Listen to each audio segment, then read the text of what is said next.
Money हम सबकी जिंदगी में है, लेकिन क्या आपने कभी सोचा है कि हम पैसे के बारे में जो सोचते हैं वही हमारी जिंदगी बदल देता है। Welcome back to my channel book brief by Jyoti Banwala. आज हम बात करने वाले हैं एक ऐसी किताब के बारे में जिसने लोगों के सोचने के तरीके को पैसे और इन्वेस्टिंग के बारे में पूरी तरह बदल दिया है। The psychology of money by Morgan Housel. ये किताब सिर्फ आपको फाइनेंशियल टिप्स नहीं देती, बल्कि आपको समझाती है कि हमारे डिसीजन और माइंडसेट ही आपके फाइनेंशियल सक्सेस या फेलियर का असली कारण है। इस वीडियो में हम सीखेंगे कि कैसे छोटी छोटी फाइनेंशियल डिसीजन आपका भविष्य बदल देती हैं, और सबसे अहम बात, क्यों रिच होने का मतलब हमेशा स्मार्ट होने से नहीं आता। तो अगर आप चाहते हैं कि आपका पैसा आपके लिए काम करे, न कि आपके अगेंस्ट, तो इस वीडियो को अंत तक जरूर देखें। तो चलिए शुरू करते हैं चैप्टर नंबर 1 से, जहां पर हम समझेंगे कि मनी के पीछे की साइकोलॉजी क्या है और आप अपने फाइनेंशियल माइंडसेट को कैसे बदल सकते हैं। तो शुरू करते हैं चैप्टर नंबर 1 से। No one's crazy. लेखक मॉर्गन हाउसेल कहते हैं कि दुनिया में पैसे को लेकर जितने भी अलग अलग तरह के फैसले लोग लेते हैं वो सब किसी न किसी अनुभव से बने होते हैं। इसलिए किसी की भी फाइनेंशियल चॉइस को पागलपन मत समझो। हर इंसान का मनी एक्सपीरियंस अलग होता है। लेखक बताते हैं कि पैसा एक ऐसा विषय है जो हर व्यक्ति ने अपनी जिंदगी में अलग तरह से महसूस किया। क्यों? क्योंकि किसी ने बचपन में गरीबी देखी, किसी ने परिवार को कर्ज में डूबा देखा, तो किसी ने पिता को अचानक अपनी जॉब खोते हुए देखा, किसी ने शेयर मार्केट में पैसा डुबाया, तो किसी ने रिसेशन में पैसा गंवाया। तो हर कोई यहाँ पर अलग तरीके से अपना डिसीजन लेता है अपने एक्सपीरियंस के बेसिस पर। इसलिए दो लोग एक ही फाइनेंशियल डिसीजन को बिल्कुल अलग नजर से देखते हैं। मान लीजिए एक व्यक्ति का बचपन में बैंक डूब गया था। जिस बैंक में उसने पैसे जमा किए थे वह उस बैंक पर जिंदगी भर भरोसा नहीं कर पाएगा। दूसरी तरफ जिसने म्यूचुअल फंड से अच्छे रिटर्न देखे हैं वह मार्केट फ्रेंडली होगा और वहां से पैसा कमाने के बारे में सोचेगा। यही कारण है कि किसी के फाइनेंशियल डिसीजन को गलत कहना सही नहीं, उनके अनुभव ने उसे ऐसा बनाया है। फाइनेंस न्यूमेरिकली नहीं, इमोशनली समझा जाता है। लेखक कहते हैं कि लोगों का पैसा संभालने का तरीका मैथमेटिक्स पर नहीं, उनकी इमोशन पर चलता है। डर, लालच, इनसिक्योरिटी, एक्साइटमेंट, बचपन की कमी, भविष्य का डर, ये सारी इमोशन पैसे के डिसीजन को प्रभावित करती हैं। एक 60 साल का आदमी रिस्क नहीं लेगा क्योंकि उसने अपनी उम्र के कई फाइनेंशियल फॉल देखेंगे, लेकिन 20 साल का युवक अग्रेसिव इन्वेस्टर होगा क्योंकि उसके पास खोने के लिए कम और पाने के लिए ज्यादा समय है। रियल वर्ल्ड लोग अपने लाइफ एक्सपीरियंस पर डिसीजन लेते हैं, टेक्स्ट बुक पर नहीं। फाइनेंशियल बुक में परफेक्ट चार्ट और रूल्स होते हैं, लेकिन असली जिंदगी में लोग प्रैक्टिकल एक्सपीरियंस के हिसाब से चलते हैं। टेक्स्ट बुक कहती है लॉन्ग टर्म इन्वेस्टमेंट करो, रियल लाइफ में लोग कहते हैं भाई ईएमआई भरनी है, रिस्क नहीं लेना। टेक्स्ट बुक कहती है इमरजेंसी फंड मेंटेन करो, रियल लाइफ में लोग कहते हैं अभी पैसे नहीं है बचाने को, पहले बिल्स तो भर लूं। इस गैप को समझना ही इस चैप्टर का असली सार है। Different background, different behaviour. लेखक कहते हैं कि पैसे का व्यवहार हमारी अपब्रिंगिंग और ईरा पर डिपेंड करता है। जो लोग 2008 के आर्थिक संकट से गुजरे वो स्टॉक मार्केट से डरते हैं। जो लोग डिजिटल एज में बड़े हुए वो क्रिप्टो और स्टार्टअप कल्चर को नॉर्मल मानते हैं। हर युग का अपना माइंडसेट होता है, इसलिए किसी इंसान को देखकर मत कहो ये बंदा तो पैसे के मामले में पागल है, क्योंकि शायद उसके पास्ट एक्सपीरियंस ने उसे ऐसा बनाया है। No one's crazy, everyone has a story. The author give message. हर इंसान की फाइनेंशियल स्टोरी अलग है और उस स्टोरी ने उनकी थिंकिंग बनी है। मॉर्गन हाउसेल यहाँ पर कहते हैं हर इंसान की फाइनेंशियल स्टोरी अलग है और उसी स्टोरी से उनकी थिंकिंग बनी है। हम जिस चीज को बेवकूफी समझते हैं वह उनके नजरिए से सही हो सकती है। कोई एफडी करता है सेफ्टी के लिए, कोई शेयर लेता है ग्रोथ के लिए, कोई सोना खरीदता है तो अपनी परंपरा और सिक्योरिटी के लिए। सभी के फैसले जस्टिफाइड हैं, बस उनका बैकग्राउंड अलग है। दूसरों को जज करना बंद करो और खुद को समझना शुरू करो। लेखक कहते हैं कि अगर आप फाइनेंशियल मास्टरी चाहते हैं तो सबसे पहले यह समझो दूसरों के फाइनेंशियल डिसीजन हमेशा तुम्हारी सोच से अलग होंगे और यह पूरी तरह नॉर्मल है। अगर लोग इन्वेस्टमेंट से डरते हैं, अगर कोई स्टार्टअप में पैसे डालता है, अगर कोई सिर्फ सेविंग करता है या फिर लग्जरी खरीदता है तो वह क्रेजी नहीं है। हम सब अलग दुनिया में जीते हैं।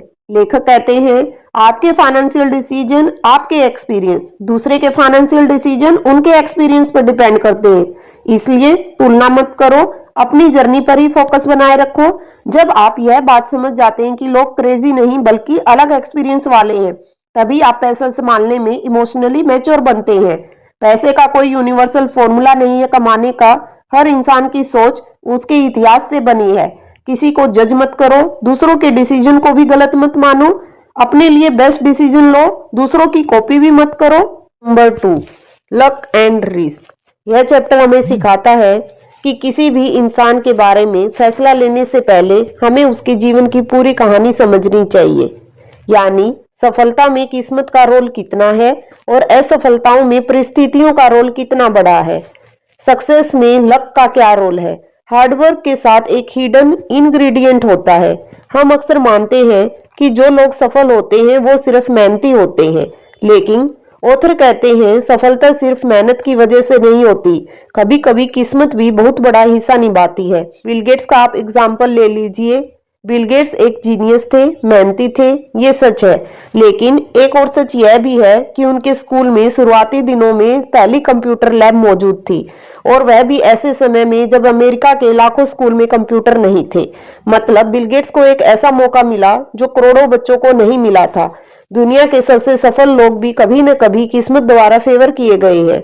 सिर्फ मेहनत अकेले पर्याप्त नहीं होती। फेलर में रिस्क का क्या रोल है। गलती हमेशा वजह से नहीं होती। जैसे सफलता लक पर डिपेंड करती है, वैसे ही असफलता में रिस्क का बहुत बड़ा हाथ होता है। कई बार व्यक्ति की मेहनत सही होती है, स्ट्रेटजी सही होती है, लेकिन इन्वायरमेंट गलत समय पर बदल जाता है। फॉर एग्जाम्पल 2008 में इतनी मंदी आई थी, अचानक जॉब लॉस, बिजनेस बंद हो जाना, फैमिली इमरजेंसी, इलनेस, ये सब ऐसी चीजें हैं जिन पर हमारा कंट्रोल नहीं होता।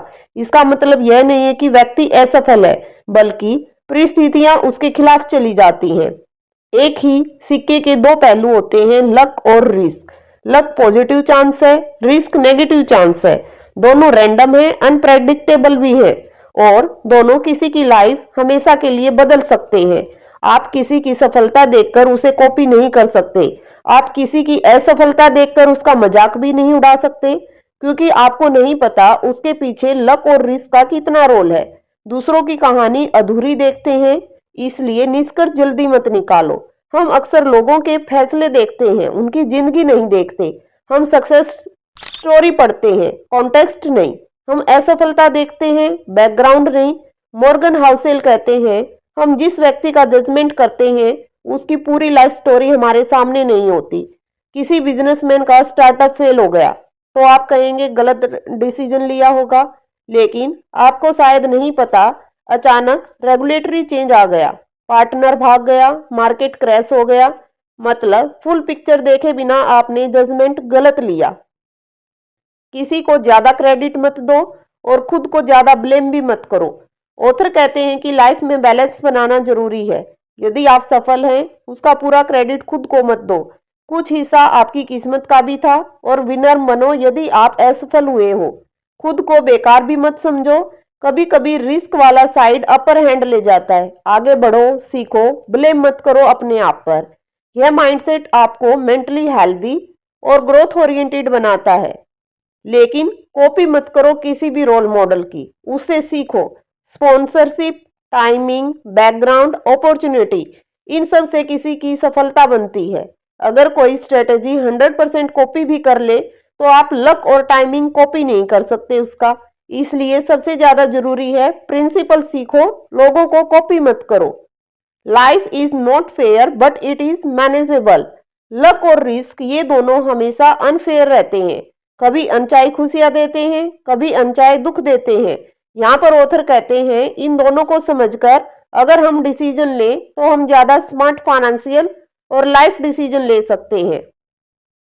सफलता में लक का रोल इग्नोर मत करो, असफलता में रिस्क का रोल समझो। खुद को इतना भी अंडर एस्टिमेट मत करो और दूसरों को ओवर एस्टिमेट भी मत करो। कहानी आदि देखकर किसी की जजमेंट भी मत लगाओ। सक्सेस को लाइटली लो, फेलर को पर्सनली मत लो। और सबसे बड़ा lesson, be humble in success, be forgiving in failure. Chapter 3, never enough. कितना भी पैसा मिल जाए, कितनी भी सफलता दिख जाए, कुछ लोगों को हमेशा लगता है कि थोड़ा और चाहिए। इस चैप्टर में मॉर्गन हाउसेल बताते हैं कि यह कभी पूरा न होने वाली भूख कैसे हमारी जिंदगी बर्बाद कर सकती है। थोड़ा और लालच की शुरुआत। लेखक कहते हैं कि इंसान की एक खतरनाक आदत है, वह कभी संतुष्ट नहीं होता। जैसे कि हम एक गोल पूरा कर लेते हैं, हमें दूसरा गोल चाहिए होता है। जैसे ही एक इनकम लेवल मिलता है, हम उससे बड़ी इनकम चाहते हैं। कोई 50,000 कमाता है तो उसकी नजर 1 लाख पर होती है। 1 लाख वाला 3 लाख चाहता है, 3 लाख वाला 10 लाख चाहता है और 10 लाख वाला करोड़पति बनना चाहता है। लेकिन यह दौड़ कभी खत्म नहीं होती। लालच का चक्कर हमेशा आपको कम महसूस कराता है, चाहे आपके पास कितना भी ज्यादा क्यों न हो। सबसे अमीर लोग भी कभी इनफ नहीं महसूस करते।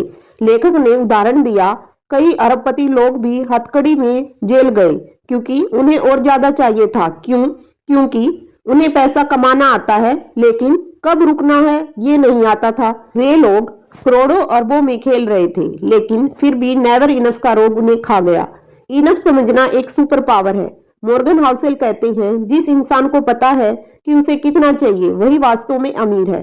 क्योंकि जब आपको पता होता है कि आपकी जरूरत कहाँ खत्म होती है, आपका संतोष कहाँ शुरू होता है, तभी आप जिंदगी में शांति पा सकते हैं।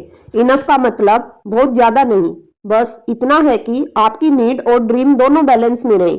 बस इतना कि आप अपने डिसीजन अपने तरीके से ले सके। नेवर इनफ का असली कारण है कंपैरिजन। कंपैरिजन एक खतरनाक जहर की तरह होता है।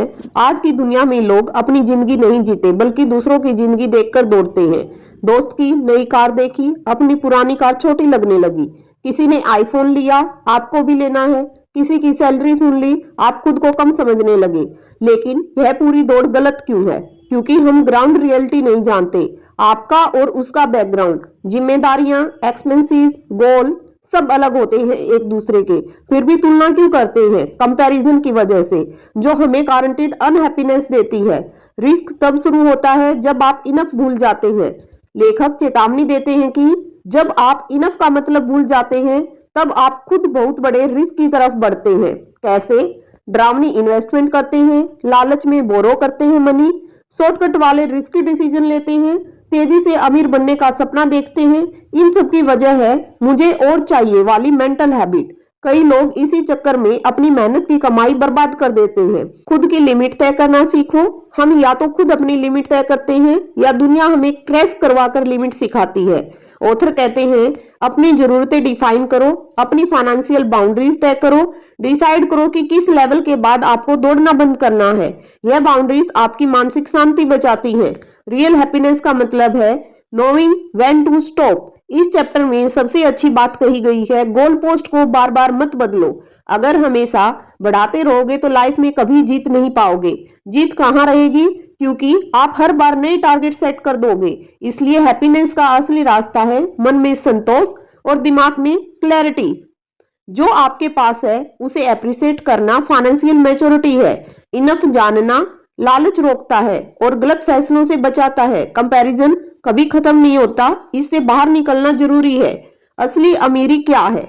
जितना चाहिए उतना होना और जितना है उस पर संतोष होना।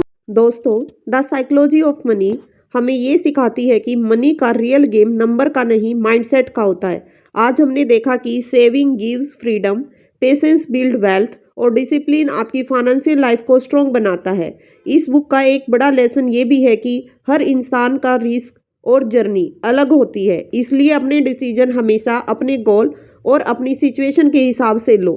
कंपैरिजन सिर्फ कंफ्यूजन बढ़ाता है, लेकिन क्लैरिटी तब आती है जब हम खुद को समझते हैं। बुक का कोर मैसेज यही है, वेल्थ सिर्फ पैसे का नाम नहीं, पीस, सिक्योरिटी और फ्रीडम का नाम है। अगर आज के वीडियो ने आपको थोड़ा सा भी फाइनेंशियल क्लैरिटी, मोटिवेशन या न्यू थिंकिंग दी हो, तो दोस्तों अभी से अपने मनी डिसीजन में पेशेंस, स्मार्ट चॉइसेस और लॉन्ग टर्म सोच जरूर ऐड करें। कमेंट करके जरूर बताएं आपको इस वीडियो का कौन सा लेसन सबसे पावरफुल लगा। और हाँ, वीडियो को लाइक, शेयर और सब्सक्राइब करना मत भूलिएगा।